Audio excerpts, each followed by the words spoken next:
120 से लेके 150 तक 155 mm 39 calibre self propelled howitzer gun बेचने जा सकती है। इसको ऑलरेडी अगर हमारे सोर्सेज की माने तो गवर्नमेंट ऑफ इंडिया से, डिफेंस मिनिस्ट्री से इनको नॉड मिल चुका है कि आप आगे बढ़ सकते हैं। और इसी के साथ साथ अगर टोटल ड्यूरेशन की बात की जाए कि कितने सालों में ये कंप्लीट होगा, तो लगभग 5 साल के अंदर ये पूरा जो प्रोसेस है उसको कंप्लीट कर लिया जाएगा, जो डिलीवरी है उसको कंप्लीट कर दी जाएगी। और अगर टोटल अमाउंट बताया जाए तो 1200 से 1500 करोड़ के लगभग का इसका अमाउंट बताया जा रहा है। इसी के साथ साथ अगर हम ये बताएं कि जो डिफेंस मैन्युफैक्चरिंग हब इंडिया अभी बन रही है, टोटल 16,000 करोड़ का हम लोगों ने डिफेंस एक्सपोर्ट हिंदुस्तान ने 2022 से 2023 के वित्तीय वर्ष में किया है। और इसी को जो हिंदुस्तानी सरकार है वो आगे बढ़ा के कम से कम 5x तक लेके जाने की कोशिश कर रही है। 5x तक लेके जाने की कोशिश कर रही है। ये तो ऑलरेडी बड़ी साइज है, उसके बाद जो प्लान्स है। और मुझे याद है थोड़े समय पहले जब स्मॉल आर्म्स लाइसेंस मिला था इन्हें, वहां से तब भी हमने डिस्कस किया था कैसे ये बड़ी मूव आ सकती है। इस पर आपके तो रेडार पर काफी टाइम से बिल्कुल अदीप, और ये हमने स्पेशल 25 मार्च पिक्चर थी, स्पेशल 25 भी हमने जब इस बार अमृतकाल के वक्त हमने कहा कि 25 स्टॉक जो आपके पोर्टफोलियो में होने चाहिए उनमें से भारत फौज एक है। डिफेंस में जो ये शुरुआत हो रही है, ये भी तो बहुत बड़ी शुरुआत होने वाली है। अभी तक क्या हो रहा है कि भारत लगातार इंपोर्ट करते आया है वेपन्स वगैरह का, हथियार वगैरह का। अब धीरे धीरे हम उसमें आत्मनिर्भर हो रहे हैं। और आपने जो स्टॉक्स में पीछे रैली देखी ना, वो इसी वजह से देखी कि अब कोई HAL ले लो, कोई BDL ले लीजिए, सबको जो डिफेंस वाली कंपनियां सरकारी हो चाहे हमारी प्राइवेट कंपनियां हो, सबके पास भरपूर ऑर्डर है, राइट। लेकिन कहानी ये नहीं है।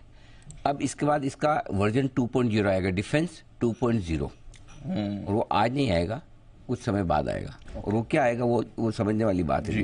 क्या होगा, ये जो कुछ भी दुनिया भर में चल रहा है, रशिया, यूक्रेन, इजराइल, हमास और बाकी आसपास में हर देश एक दूसरे देश से थोड़ा बहुत झगड़ता है। और कई देशों में तो मैं खुद यूरोप में घूम के आया हूँ, एक कंट्री से आप दूसरी कंट्री में जाओ आपको पता ही नहीं चलता कि सीमा बदल गई है ना। वहाँ बॉर्डर नाम की चीज ही नहीं होती, मुश्किल से 2-4 लोग खड़े होंगे, छोटा सा ऑफिस होगा, आ जा रहे हो चलो निकल गए। कहीं ठप्पा लगाना तो लगा दिया, नहीं तो वो भी नहीं लगाना होता पासपोर्ट में। यानी कि वहाँ बॉर्डर पे आर्मी, पुलिस, इन सब चीजों की जरूरत। लेकिन जिस तरह से ग्लोबली माहौल बदल रहा है, अब हर कंट्री को ये समझ में आ रहा है कि हमें छोटी मोटी आर्मी की जरूरत है। करेक्ट। कई सारे देशों को ये खतरा है कि ये कहीं आगे चल के सिविल वॉर वाली सिचुएशन ना आ जाए। तो अब है ना, ये हथियारों की डिमांड ग्लोबली बहुत जबरदस्त बढ़ने वाली है और बढ़ रही है। करेक्ट, सबको हथियार चाहिए। अब हथियार चाहिए तो कहाँ से मिलेंगे? हथियार बेचने वाले दादा तो 1-2 ही हैं, अमेरिका प्लस 1 और 2 मोर, जो पूरी दुनिया में बेचते हैं। समझो अगर हमारी हिंदुस्तानी कंपनियां जिस तरीके से बढ़ रही है, आत्मनिर्भर होने के बाद अगर ये जिस दिन एक्सपोर्ट शुरू करेंगे, हमारे एक्सपोर्ट तो कितने ही आप जोर लगा लो, अमेरिका से आधे दाम पे आराम से होंगे। हमारी कॉस्ट तो जो जिस हिसाब से हम बना रहे हैं, तो इवेंचुअली जब डिफेंस 2.0 बनेगा ना, ये एक्सपोर्ट की कहानी होगी। ये एक्सपोर्ट की कहानी होगी। हिंदुस्तान दुनिया भर में आत्मनिर्भर होने के बाद हथियार बेचेगा भी।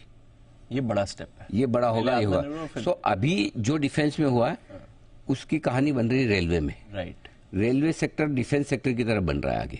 जो 3 साल 2 साल पहले 2.5 साल पहले डिफेंस था, वो 2 साल पहले का रेलवे है।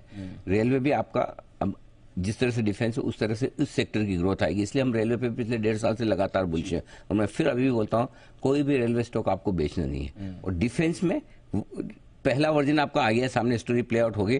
अब जब आपको दूसरा वर्जन सामने आता हुआ दिखे, जिस समय आता हुआ दिखे कि डिफेंस के लिए ग्लोबली एक्सपोर्ट का रास्ता खुल रहा है, उस दिन आप डिफेंस में फिर दूसरी तरफ से दूसरी इनिंग के हिसाब से जमकर खरीदारी कीजिए।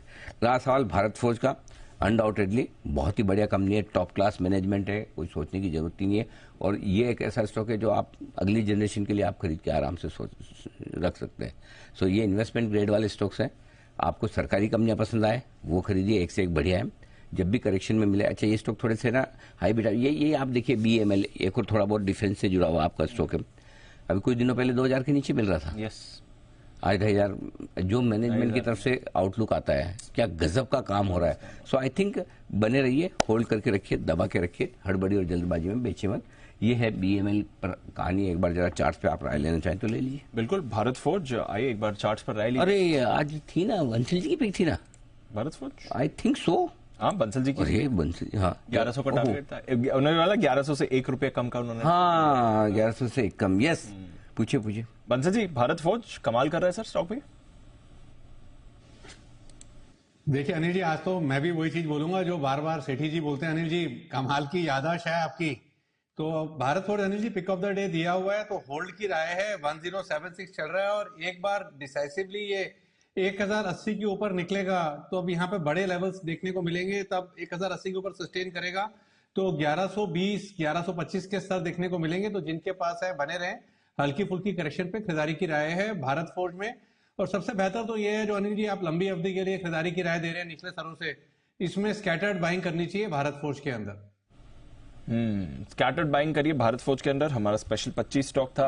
ऑटो एंड सीरीज में तो एस्टैब्लिश्ड है ही, बट डिफेंस कारोबार जिस तरह से बढ़ रहा है, ये बड़ी अपॉर्चुनिटी है कंपनी के लिए, और स्टॉक में भी आप एक्शन देख रहे हैं।